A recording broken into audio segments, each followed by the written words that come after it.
Welcome to Stories by Rushik podcast.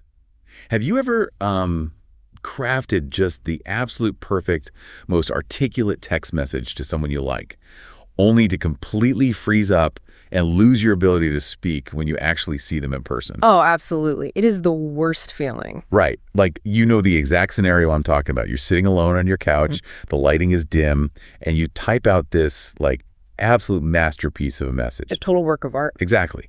You backspace, you tweak the syntax, you find the exact right adjective to express this profound emotional depth you're feeling. You hit send, and you feel like a modern-day Shakespeare. Yeah, you're just so proud of yourself. But then, 20 minutes later, you walk into a coffee shop, you smell the espresso, you make eye contact with that exact same person, and suddenly your brain just totally flatlines. It just completely shuts down. Yeah, you're just standing there, awkwardly shifting your weight, completely incapable of forming a coherent sentence, let alone a poetic one. It is such a wonderfully agonizing universal phenomenon, right? The eloquence just completely evaporates. The absolute second there is actual breathing, real-life proximity. Which is so annoying. It's incredibly frustrating because you know what your brain is capable of expressing. I mean, you just saw the proof on your screen. But the reality of the physical moment just shuts down your higher functions. Wow.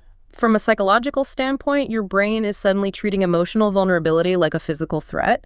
The logic and articulation centers just take a back seat, and you are left in pure survival mode, staring blankly over a latte. But that gap, right, that gap between the flawless text message and the coffee shop encounter, it forces a really uncomfortable question. It really does. Like, which version of us is the real one? Are we the poet on the couch, or are we the bumbling mess in the cafe? And that friction is exactly what we are exploring today. Yeah, it's such a great topic. We are looking at a beautifully vulnerable and incredibly thought-provoking piece titled, "I'm Feeling Claustrophobic. Will I Be Able to Love the Way I Write?" It is a remarkable piece of writing because at its core, this isn't just a technical essay about the mechanics of being an author, Right. It is a profound exploration of that massive, terrifying gap between our fiercely confident imaginations and our hesitant, cautious, clumsy realities. Yeah. It asks a question that I think anyone who has ever felt deeply but struggled to show it can really relate to. Yeah, I think that's where Rushik really shines. With his unique thought leadership, he frames this tension with this subtle wit, but also this brutal vulnerability. Absolutely. The goal today is to look at how he brings these ideas to life and what it means for how every single one of us expresses or maybe hides our true feelings. Because right out of the gate, he sets up this stark contrast between the page and the real world. He does, and the opening imagery is just brilliant. He talks about how, on paper, affection walks in without knocking. Walks in without knocking. I love that. Right. Just picture that level of confidence. On the page, the emotion sits close. It speaks clearly. The writer basically says, my sentences do not hesitate. They choose. They commit. They remain. There is an unshakable swagger to the writing. The emotion just owns the room, and it doesn't apologize for taking up space. Yeah, exactly. The sentences are basically kicking the door open and declaring their love in the pouring rain. They are fearless. Totally fearless. But then, and this is where we get the absolute whiplash of reality. The very next line in the piece is simply, in life, I hesitate. Yeah, that line hits hard. He admits that he is not the loud, bold man his paragraphs suggest. In reality, he moves sideways. He watches more than he speaks. He takes a long time before trusting his own feelings enough to, actually act on them. And he uses this incredibly vivid metaphor to describe that real-world hesitation. He says he moves cautiously through life, as if emotion were a room with fragile furniture. Oh, that is so good. Isn't it? That image is so evocative because it's so physical. You can actually picture someone walking into a dimly lit room, terrified of bumping their knee against a priceless glass table, or knocking over a delicate, irreplaceable vase. Your shoulders tighten, your steps get smaller. Your breathing gets shallow, exactly. I love that metaphor so much because it perfectly captures the anxiety of real intimacy. Yeah. If you break a sentence, you just hit the backspace key. Right. No harm done. Right, you just delete it. But if you break a relationship, there are real shards of glass on the floor and someone is going to bleed. That's a great way to put it. It reminds me of a flight simulator. Writing about love or texting about love is like being in a state-of-the-art flight simulator. You can do these wild barrel rolls, you can put the plane into a nosedive, you can pull off these daring maneuvers because it is completely safe. Because there's no real gravity. Exactly. There is no gravity. Yeah. If you crash the simulated plane, you just press a button and reset the system. But actually looking someone in the eye and loving them in real life? Yeah, that's entirely different. That is flying a real plane 30,000 feet in the air with real gravity, real turbulence, and real fatal consequences. It is terrifying. It really is. But I have to play devil's advocate here for a second. Of course. If you can write all these beautiful things, but you can't actually do them, when the person standing right in front of you, does that make the writer a fraud? Is he just hiding behind a keyboard? That is the exact tension he wrestles with, and it is a completely valid question to ask. But if you look closely at his reasoning, it isn't fraudulence at all. It's not. No, it is a deeply personal discomfort. He isn't faking the emotion on the page. The emotion is entirely real and sincere. What changes isn't the truth of the feeling, but the hostility of the environment. Oh, wow. Yeah, the writer acknowledges his own restraint. He isn't pretending to be loud in real life. He just recognizes that his supreme fluency on the page just highlights his utter clumsiness in the physical world. So it almost feels like writing is a cheat code then.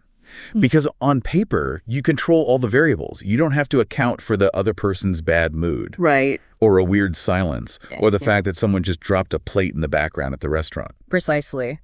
The writer unpacks exactly why literature is so accommodating. As he puts it, writing allows for intimacy without interruption. Intimacy without interruption. Yeah.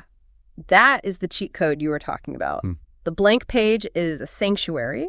It never looks at its watch and asks you to hurry up. It never misreads your pauses. It's just a blank slate. Right. When things get incredibly heavy or tense, the paper doesn't awkwardly look away or clear its throat or check its phone. You have the ultimate luxury of taking your time, to be exact, to give your emotions what he beautifully calls the dignity of precision. The dignity of precision. Man, what a phrase. Because real life is anything but precise. Not at all. Real people bring their own massive histories into the room. They bring bad timing, they bring their own neuroses, their fears, and these heavy, invisible expectations. They complicate even the absolute purest of our intentions. Because, as the writer notes, words wait, but people respond.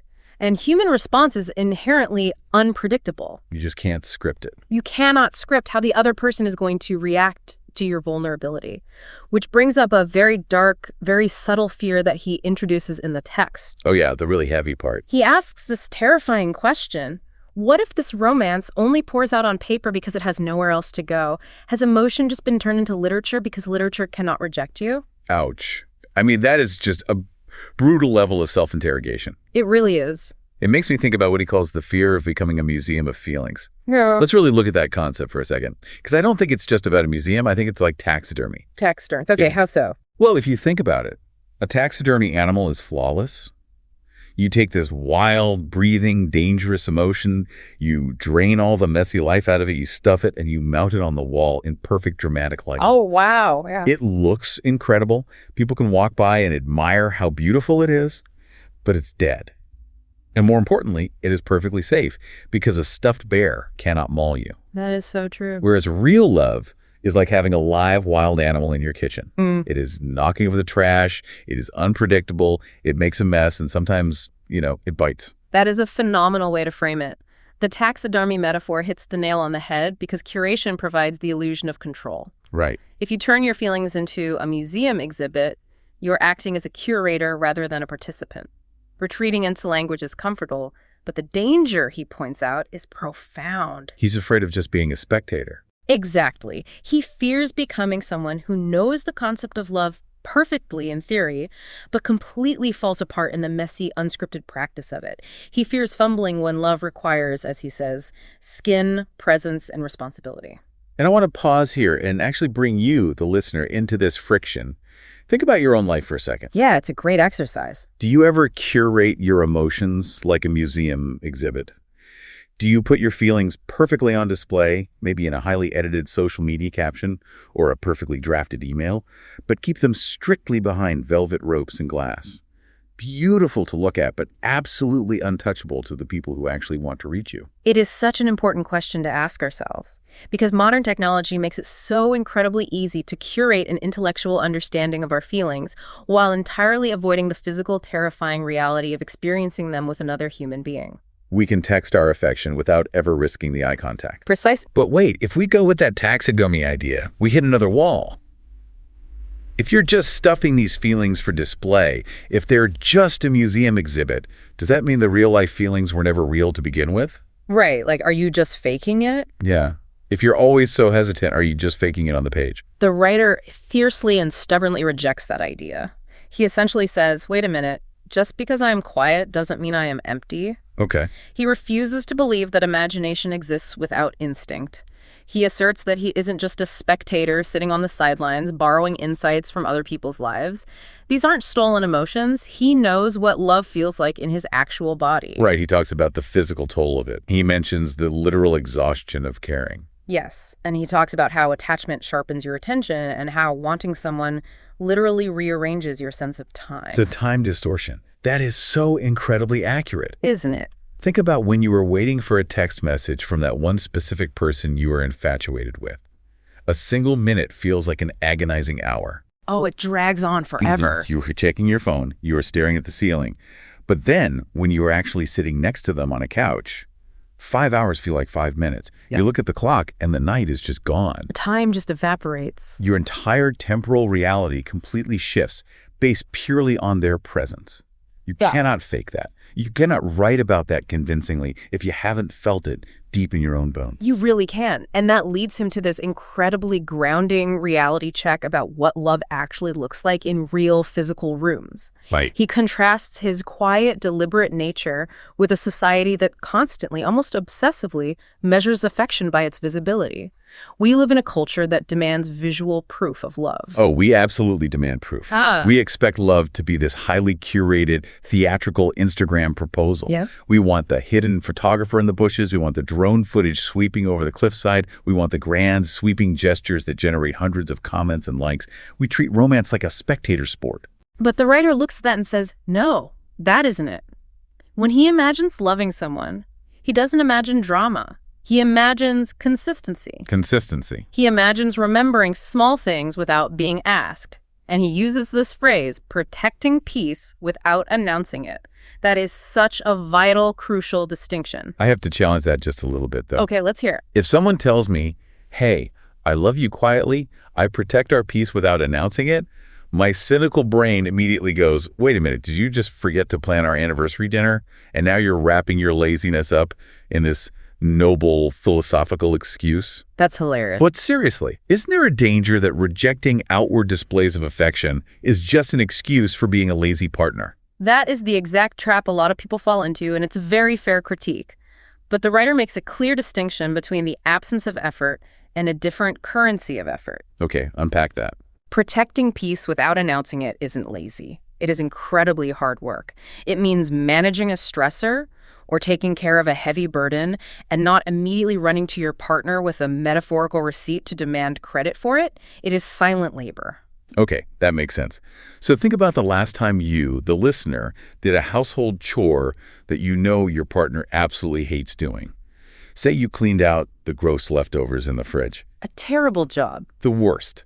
Did you just quietly throw it away to save them the stress? Or did you casually mention, hey, just so you know, I handled that disgusting fridge situation just to make sure you got the credit? Right. Did you need the applause? That silent effort, doing it just so their day is 2% easier without needing the applause that is the quiet love he is talking about. It's choosing the exact same person on a random rainy Tuesday when, as the text notes, poetry refuses to show up. That quiet love does not read well on a social media feed. It doesn't go viral. It doesn't get you a book deal, but it holds all the weight in the real world. It really does. This raises an important point about how we value expression.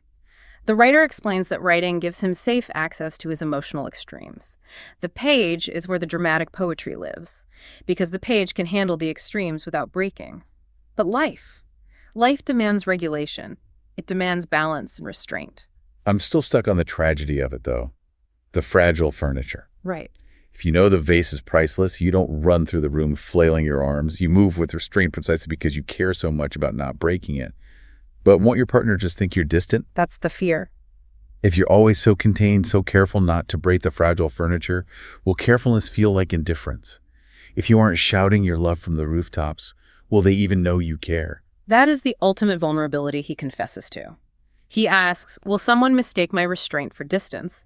But this is where his perspective beautifully resolves the tension at the very end of the piece. Okay. He realizes that the goal of his life is not to act out a romance novel.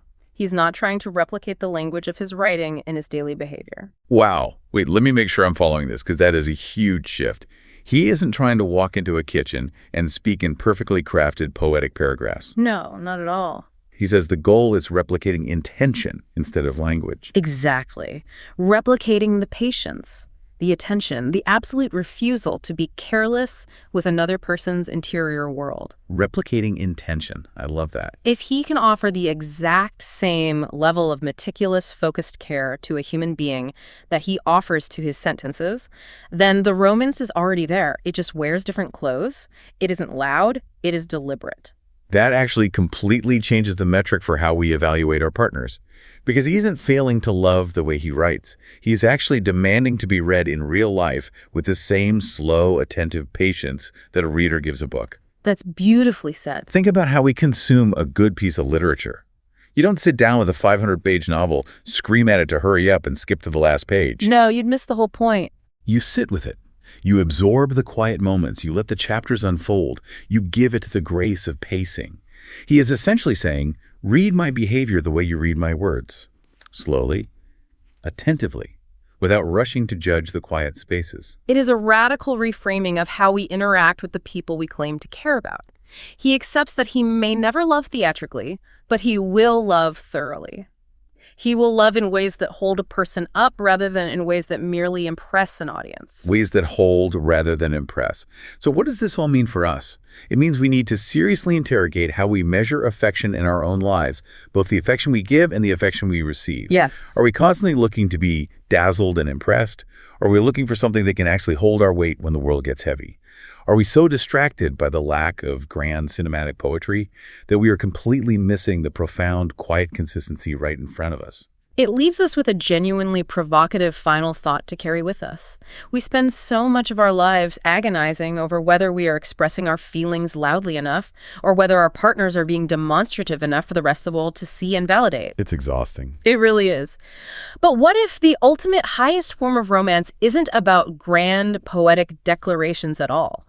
What if true romance is simply finding someone who is willing to read your quiet, consistent behaviors slowly, carefully, and without judgment? Ask yourself, are you paying attention to the quiet, unannounced consistency of the people around you, or are you just sitting around waiting for the poetry?